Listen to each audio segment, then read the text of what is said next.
Thank you very much. Just want to go to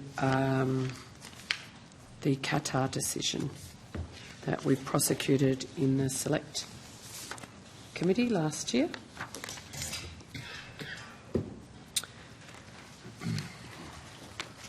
As we know, those following along at home who can't be bothered reading the Hansard,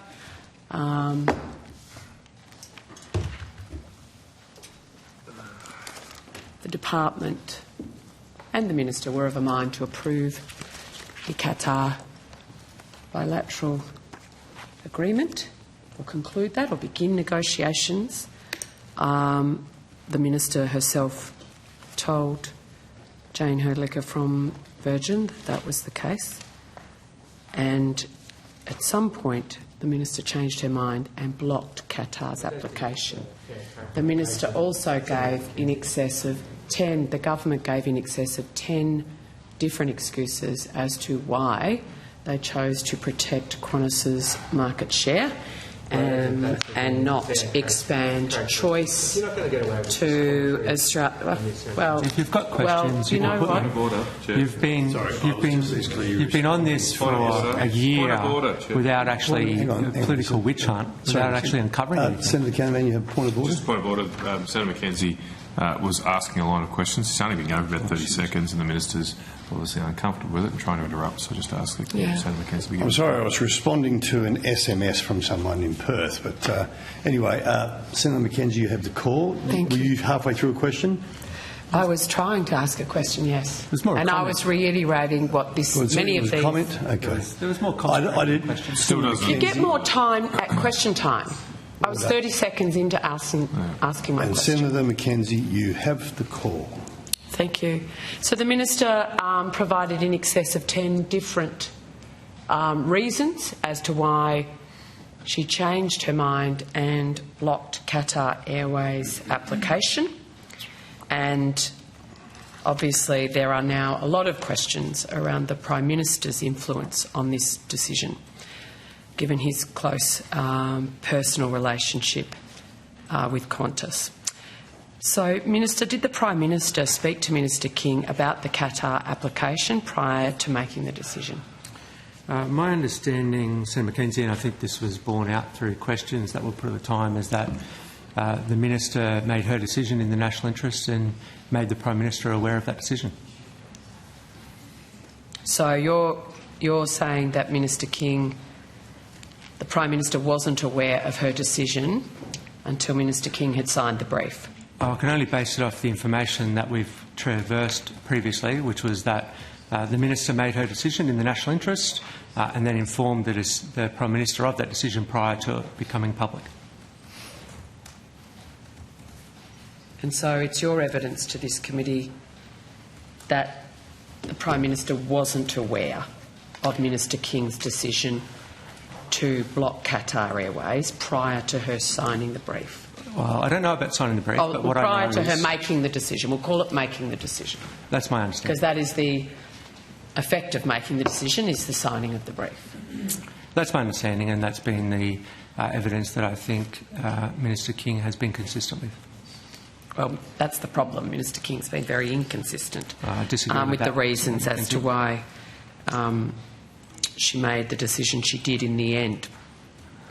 Did the Prime Minister speak to any departmental representative regarding the Qatar application prior to the Minister making the decision? And that might be one for you, Mr Betts.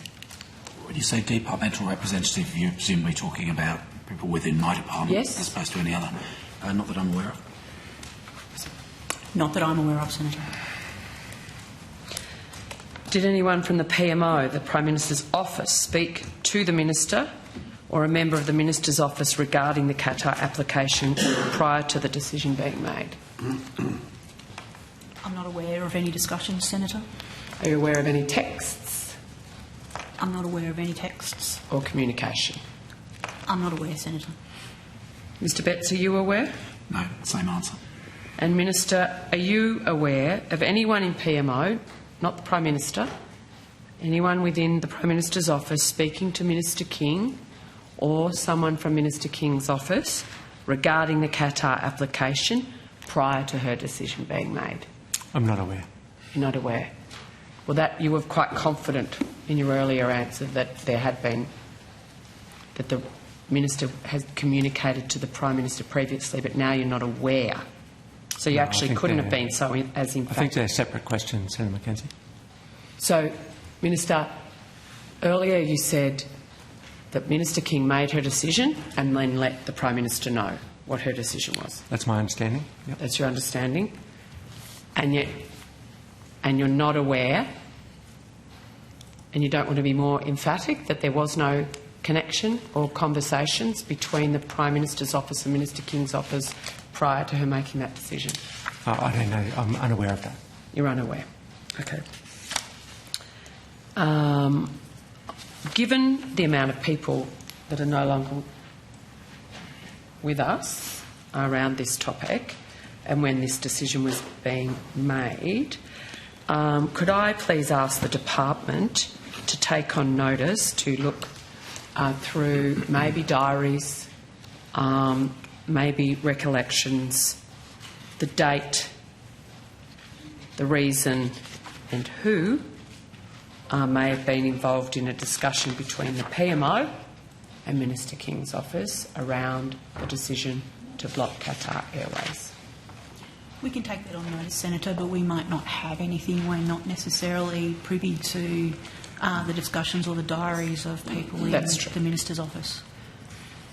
Ms Smith, are you the one that would have been involved in briefing the Minister around making this decision? If I may, it's Ms Purvis Smith. Sorry, Ms Purvis Smith. Thank you, Senator.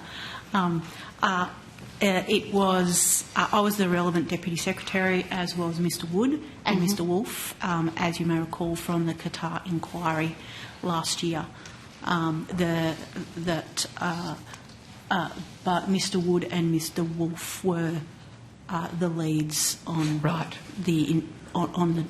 on the information and assessment of the Qatar issue. So Mr Wolfe and Mr Wood did the technical work, shall we say? Who briefed the Minister? The brief was a written brief that was sent up to the Minister, Senator. I think we went through this last year at the inquiry, yes. And we went through, and I don't have that information handy, I'm sorry, but we did go through at which point what written briefing was provided to the Minister. That's right. At different points in time. Yes, we did go through that in great detail, and the written briefs was something of this magnitude would usually be also verbally briefed. Or but you're saying this wasn't, this was only a written brief? From memory, and I'd have to go through my diary, yeah. I didn't brief the Minister verbally on this No, decision. Did Mr Wood or Mr Wolfe, would they be, or were they looking at the technicalities back on the home front, or were they up in the Minister's office? Mr Wood, you can probably answer for yourself. Yeah, certainly, Senator Richard Wood, First Assistant Secretary, International Aviation Technology and Services. Typically, mandates or briefs around bilateral air services arrangements are signed off by the relevant Assistant Secretary. In this case, I'm not aware of a briefing of the Minister, a verbal briefing of the Minister. Okay, and Secretary, it wasn't something that you would have raised in your weekly meeting, monthly meeting? No. At all? Okay. Who else would have that brief been sent to? Anybody, or only Minister King? Would it, Minister Wong as... No, Senator. The ministerial brief is a brief to our Minister. Yep. It would have been copied to senior people within the department, the Secretary, Deputy Secretary, but no, our brief is to our Minister. Yep. Okay. Did anyone in the PMO speak to any department representative regarding the Qatar application prior to the decision being taken by the Minister? Mr Wood, did anyone speak? Not that I'm aware of. Not that I'm aware of, Senator. No. And Mr Wolfe, where's he? I don't want to be rude, but wasn't there an inquiry into this? Yeah, and you cut it short. Are we doing so it all? Going to visit Are we doing again. it all over again? Is this for theatrics, or is there No. some serious questions? Do you want that to weren't call asked Alan last Joyce? I'm time? very happy to if you want to set it up again, but you keep voting against it. Mr Wolfe, did anyone from the Prime Minister's office contact you prior to the Minister making her decision to reject Qatar Airways application? Jim Wolfe, Assistant Secretary, International Aviation. No. Right, thank you. What about anyone in PM&C? Ms Purvis-Smith? Again, this is going on memory. I don't recall having a discussion prior to the decision with PM&C. So in the Senator? timeline, as I recall, the department had been quite upfront, and it was sort of the December-January period. The Minister was across the issue and was of a mind to approve as per the evidence given to the inquiry last year. And yet, fast forward 6 months, give or take, and she rejects the application. Trying to work out what happened in that period of time to change her mind. So in that 5 months, no one from PM&C spoke to Ms Purvis-Smith, Mr Wood, Mr Wolfe around the Qatar Airways bilateral service agreement. Or Mr Betts. Oh, and Mr Betts. I will let Mr Wood and Mr Wolfe speak for themselves, but as far as I recall, I didn't have any conversations with PM&C before the decision was made, as far as I can recall, Senator. Mr Wood? Not that I'm aware of, Senator. It is possible that we, in talking about the sorts of issues that we were considering, this would have been one of the issues of many that we raised, but I'm not aware of any discussion of substance around this issue. Yeah, it was more this is what's happening in the department, rather than... we have a lot. We typically catch up with PM&C on a roughly monthly basis to run through things that are on our desk, so it's possible it was listed in such a discussion, but it's not a discussion of substance I can recall. Mr Wolfe? Yeah, I agree with that, Senator. That's basically my understanding. Okay. So this is a regular IDC or just a regular PM&C and infrastructure catch-up? Senator, the form of those discussion changes over time. Currently, with my current counterparts there, we have a monthly meeting. At that time, it may have been less regular. It depends on the pace of business and other commitments. But it's certainly not a formal meeting or IDC. Okay, thank you.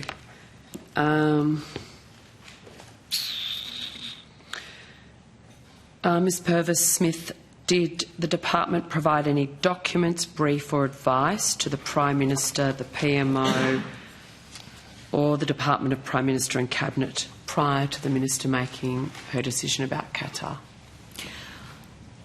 I'm not aware that we provided any advice or documents or anything or conversations with the PMO itself. As Mr Wood and Mr Wolfe have outlined, there were general discussions with PM&C, but I'm also not aware of providing them with any documents specific to the decision. Would you be aware? I would normally, given that we went through... You know, you're looking after a lot. I do. Given that we went through a Qatar inquiry last year, though, I would have expected that I would be aware if we had provided... and if we had provided documents to the Prime Minister's office, I would be aware of that. Mr Wood and Mr Wolfe, do you agree with Ms Purvis-Smith's evidence? Yes, Senator. Yeah, that's right. Excellent. Good lads. Minister, did PM&C make any recommendation or provide advice to Minister King prior to her making the decision? Not to my knowledge, but they'd be better put to PM&C, I would have thought. Oh, it is. So,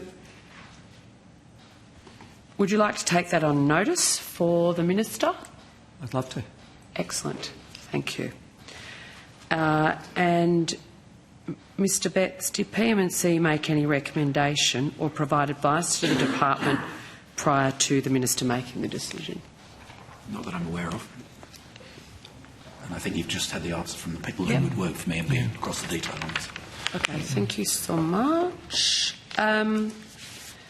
Earlier this month, Anthony Galloway wrote an article in Capital Brief that made some quite shocking allegations around Minister Watt's staff leaving some cabinet documents on a plane in Doha. The cabinet documents were contained in a bag, have never actually been recovered. I understand from an article that the Australian Embassy in Doha was contacted but to no avail. And according to the sources in the article, and I quote, the timing of the incident raised suspicions amongst senior officials in DFAT. A week, and that's the end of the quote, but a week later the Minister King made the decision to refuse Qatar application for additional flights. Did Minister King or any member of her office speak to or receive advice from the Foreign Minister or DFAT regarding this incident or other issues prior to making the Qatar decision?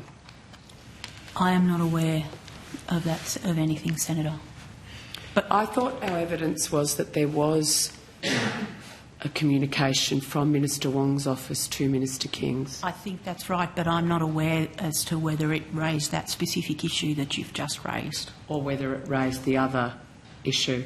So I think our evidence, and again from memory, our evidence at the Senate inquiry last year was that we understood that there was communication between the Minister for Foreign Affairs office and Minister King's office, but I'm not aware of exactly the content of that communications and whether it contained the issue or covered the issue that you just raised. Wasn't there an assumption when we had the inquiry that it actually involved the searches of Australian women on a flight into Doha?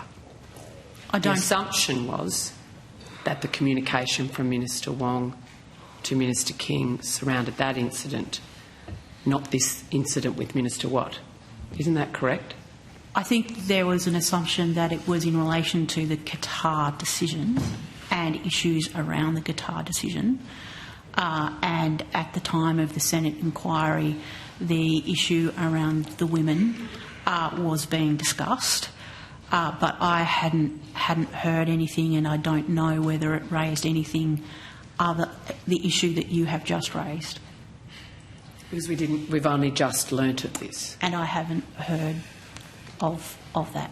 And given that we've got senior officials in DFAT concerned with the timing of the incident, in fact saying the timing of the incident raised suspicions, senior officials in DFAT aren't suspicious for no reason, in my experience. You've got a media article we haven't seen, which reports that unnamed DFAT officials have a suspicion that.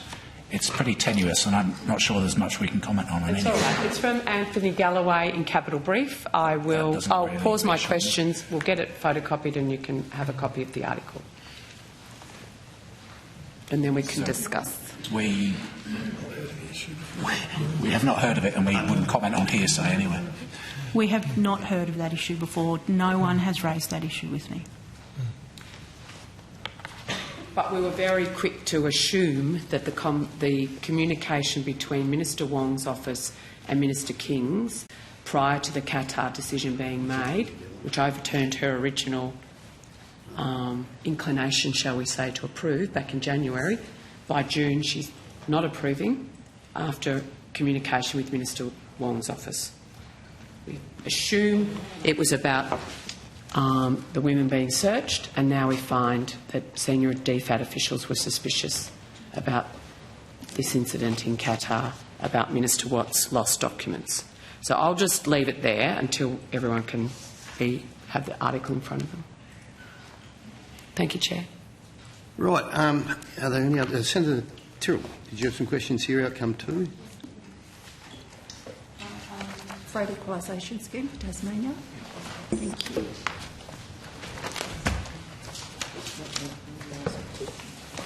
Freight equalisation scheme. Sorry. Speak up, she says. I've been told that I'm too loud sometimes. Oh, really?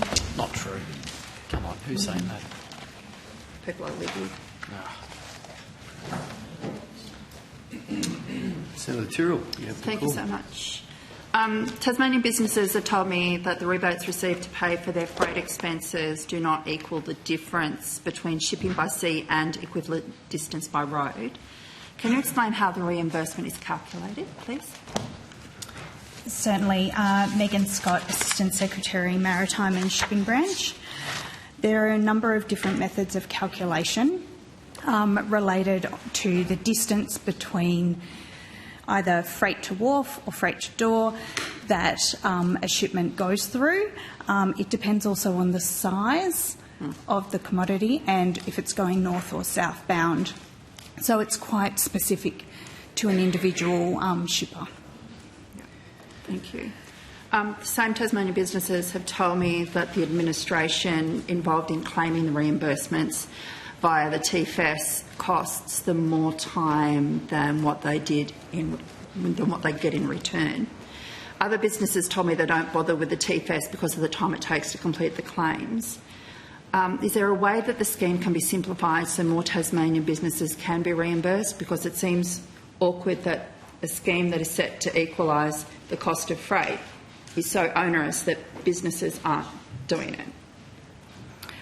We have heard similar information coming through, Senator Tyrrell, and certainly in relation to the committee that you've just formed. Through their submissions, we've seen there is that evidence coming through. We can work with our service provider, Services Australia, on simplification of those forms if there is a finding out of your committee that that's a recommendation to government. Services Australia do also provide significant assistance to claimants to help them complete forms and lodge them in a timely manner. I think maybe that's been lost in communication for some of the people that want to do the claims. But Services Australia delivers the TFS, like you said, on behalf of the Department of Infrastructure, Transport, Regional Development, Communications and the Arts. That needs an acronym. Can this administrative process be streamlined so that it is not necessary for people making a claim to deal with two government entities? They only deal with one government entity, Senator, and that's Services Australia. They complete the relevant forms, submit those forms to Services Australia, who process the application. They don't have any interaction with our department. Does Services Australia also do the review processes on claims that have been issued prior? Services Australia do a review in the first instance and reassess if there's a complaint about a claim. If that complaint is upheld within Services Australia, it is then escalated to the department and a delegate in the department will also then review. Okay. The 2024 TFS monitoring report consultation draft for the 4 years between 2019-20 and then 22-23 was released today. Congrats. In 22-23, the average time between shipment and payment of the TFS assistance was 94 days, or around 3 months, but the Services Australia's average processing time was 10 days. If it takes 10 days to process, what is happening during the other 84 days? Thank you. That would be the individual claimant waiting for receipts and invoices to come through that they are required to submit with their application, and also for them to complete the relevant application paperwork. As you say, once they're submitted to Services Australia, they do tend to turn them around in a very short space of time. I think our number was about 7.7 days, and the service level standard is 30 days. Okay. The maximum time between shipment and payment of TFS reimbursement was 608 days, which is around 20 months. Do you have details of that particular claim, or can you tell me what situation would lead to that time blowout? I don't have the particulars of that case. We would have to take that one on notice, but it is likely to do with providing the evidence required for Services Australia to complete the processing of that claim. But if we can get those details to you on notice. Okay. Would it make sense, though, if people are making similar claims over and over, it's the same kilometrage, they use the same providers, wouldn't it be better to average it out, do you think, rather than waiting on the same documentation for each claim that they're making over and over again? I know that's a hypothetical that question. That would be a speculatory answer. That's fine, thank you. Service Australia has 30 days to process TFS claims, with any claims processed outside the 30-day period incurring interest payments for the TFS claimant. How many instances are there of claims being processed outside the 30 days? We have had one, Senator. One. Sounds perfect. And how much in interest payments have these longer claims attracted? $1,311.34, Senator. Okay. When was that? I believe that... I'll have to take that on notice, but I believe it was in 2021. So it's an old claim? It's an old claim. Okay.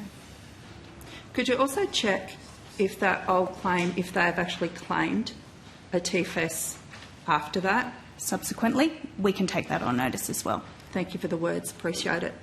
The Bureau of Infrastructure and Transport Research Economics reviewed the TFS parameters regularly until 2013, but this hasn't happened since 2016, when the Australian government decided that the TFS parameters and rates of assistance would not change any further. What was the reason behind this decision, considering costs of freight, sea and road, fuel, living in general have changed?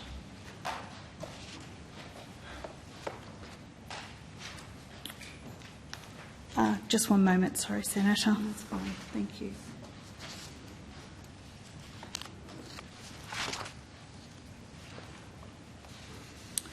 I'd have to get you the exact detail, but I believe it was a decision made around the parameters of the actual monitoring report back in 2016. But we'll have to come back to you with the exact rationale. Yeah, that's the magic word, isn't it? Government decision.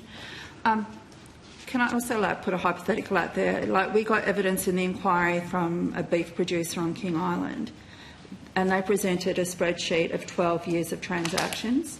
And I'll just throw out estimations, but it was about $6,000 12 years ago to freight cattle across to the mainland, and they got $1,710 12 years ago. Fast forward 12 years later, freight costs on King Island to transport the cattle is between $12,000 and $14,000. Guess how much they get 12 years later? $1,710. Does that sound right? Or would the parameters around the math to establish that amount, would that have changed significantly throughout the 12-year period? Senator, we're unable to answer hypothetical questions or provide an opinion. Any changes to the scheme are a matter for government. Perfect. Thank you so much. Appreciate it, Chair. Just ask, sorry. No? Senator, how much funding is allocated to TFS? Thank you, Senator. In 2024-25, there was $182 million allocated to TFS. And that's not a capped scheme, though, is it? No, it is capped and demand-driven. So if there was an instance where it went over, the government would continue to pay. Okay, thank you. Can I just provide some further evidence? Sorry, Paula Stagg, First Assistant Secretary, Surface Transport Emissions and Policy Division. Senator, in relation to your question on when the late interest payment occurred, that was in 2020. Okay, so it was a period of time ago. Yep. Okay. Are you just here for your good looks, or you want to ask a question? Senator Sharma. Thanks, Chair. Hello, Secretary. I had some questions about the tender for the Sydney Airport slot manager.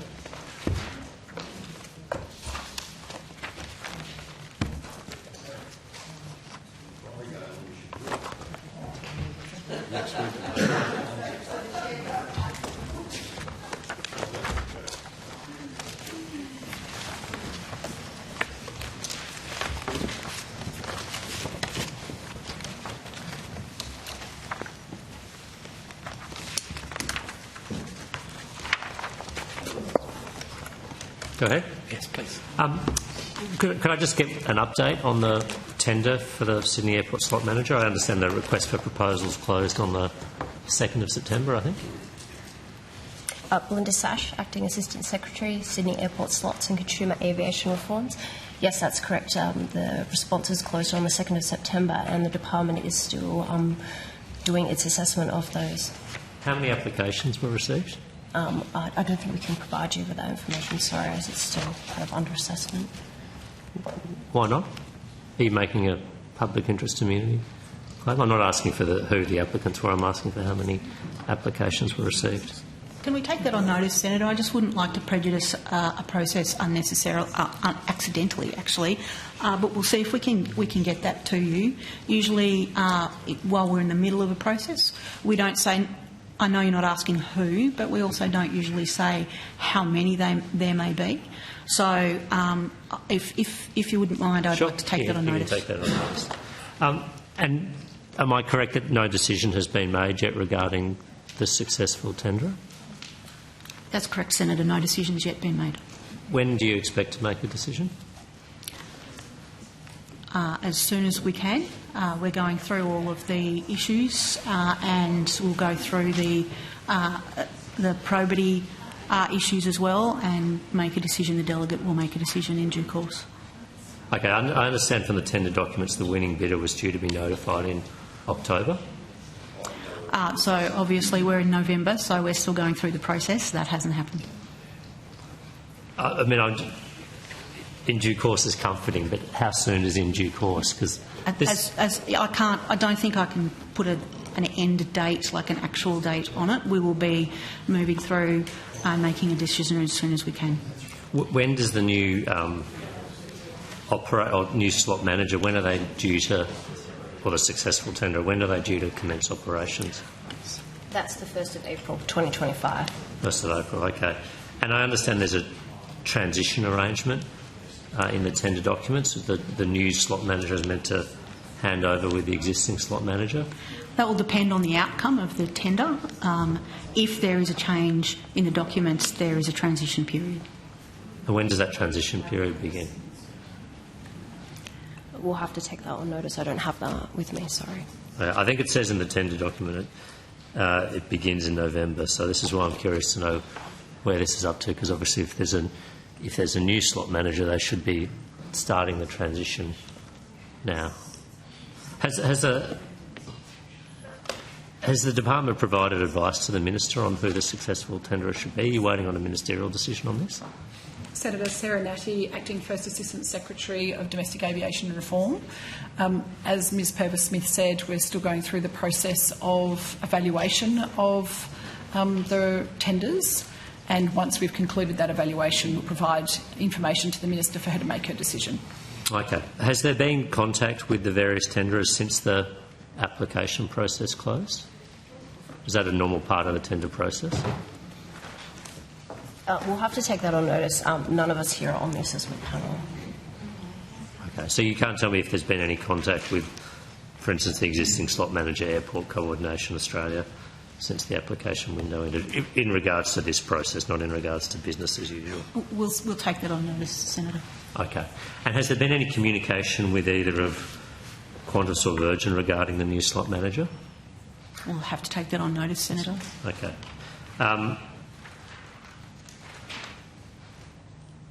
And just finally, how is it intended that any potential or actual conflicts of interest be managed under the new Senator, I'm happy to talk to that and to go to my colleague, Ms Sash, if there's any further detail you required.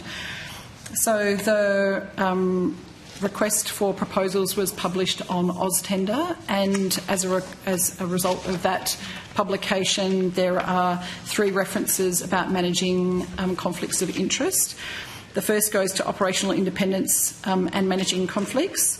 I quote, "The respondent must demonstrate how operational independence and real or perceived conflicts of interest can be managed. The respondent will manage any perceived or real conflict of interest around ownership and control as it exercises its functions, including, as a minimum, outlining the framework and processes, including any code of conduct in the organisation to manage conflicts of interest, and the process for declaring and recording conflicts of interest. The respondent will manage any perceived or real conflict of interest around financial structure, financial management and financial reporting arrangements, including any potential conflicts of interest associated with the financial arrangements proposed that must be declared, and, if applicable, information on how finances for slot coordination at Sydney Airport will be ring-fenced from costs associated with slot coordination at any other domestic and international airports must be included. There are also obligations on the slot manager, and that it must provide an annual declaration outlining operational independence as set out in the best practice activities in Annex 12.6, as well as clear processes on handling real or perceived conflicts of interest. It must also maintain an audit trail, including email traffic, outlining the basis for which slots have been allocated, and provide written reasons to all affected operators and a copy to the department within 7 days of an allocation decision where more than one operator applied for a slot, and an operator which applied for the slot owns shares in the slot manager if applicable, and the slot series was not allocated on the basis of historical precedents. And thirdly, there is a statement of expectations for the slot manager at Sydney Airport, and it states that the slot manager is to take reasonable steps to address stakeholder concerns regarding potential perceived conflicts of interest in slot allocation, and this includes providing an annual declaration outlining our operational independence as set out in the best practice activities set out in Annex 12.6 of the WASG, as well as clear processes on handling real or perceived conflicts of interest, developing and publishing public materials which outline how slot allocation decisions are made and recorded operationally, developing and publishing a conflict of interest policy outlining how potential conflicts of interest and perceived conflicts of interest will be addressed or managed, including the process for declaring and recording conflicts of interest, and providing written reasons to all affected operators and a copy to the department within 7 days of an allocation decision where all of the following circumstances exist. Perhaps we could ask you to table the rest of that. There are only 3 more dot points, Senator. No, I think I've seen the tender documents. Did those requirements, do they exist? Is this a new addition to the tender documentation? Do these obligations exist on the current slot manager? I think we'll have to take that on notice as to what's in the current. I don't have a copy of what the current... I don't have a copy of the current information, Senator. I only have what we've put through to the market. Let me ask a general question then. Is there any requirement for the current slot manager to display operational independence and manage conflict of interest? Is there any requirements? So the Minister did issue a statement of expectations to the slot manager. But I don't have a copy of that, so we have to take that on notice. To the current slot manager? Yes, to the current slot manager, correct. When was that issued? We might have to take that on notice. I don't have it off the top of my head quickly. We can come back to you through the session, Senator, with a date. If you could, and also just if you could advise on how, to what extent obligations exist on the current slot manager to manage conflicts of interest and where that exists, because I'm curious to know whether this is a new addition to the tender documentation. We'll endeavour to come back through the session. Okay, thank you. Thank you, Chair. I have no further questions on that topic. Thank you. Okay, no worries. Now, we've got 5 minutes, I believe, till we go to the next. We have an agreement. We're going to change ministers at 3. Okay. Can I just finish my Senator McKenzie. line of question? Thank you. You've got the document in front of you now. So my question remains, and probably it's for you, Minister. Are you confident that this incident at Doha Airport a week before Minister King rejects Qatar's application for additional flights played no part in her decision? I'm not aware that it played a role, Senator McKenzie. I would note that there's no actual quote from DFAT in this. I think that the nature of this column that I'm not overly familiar with, but it doesn't actually have anything official from DFAT that raises their concerns in regards to this issue. Well, when a journalist of Integrity says the timing of the incident raised suspicions amongst senior officials in DFAT. That suggests this journalist has sources who are senior officials in DFAT who were concerned. And they don't need direct quotes from ambassadors to be able to write that. Sure. They need to have sources that they can verify and that they're prepared to stand behind to actually make those claims. And you can but you're not aware that this played any role in... No, and you can obviously put those questions to the Department of Foreign Affairs and Trade, and I think this issue was canvassed somewhat in the inquiry? No, so the issue that was canvassed in the inquiry was the advice that DFAT provided to the Department of Transport, to Mr Wood and Mr Wolf, I'm assuming, around the negotiation of a bilateral agreement. So there was communication between Minister Wong's department and Minister King's department and Minister Farrell's department, as I understand, around negotiating a bilateral agreement with Qatar.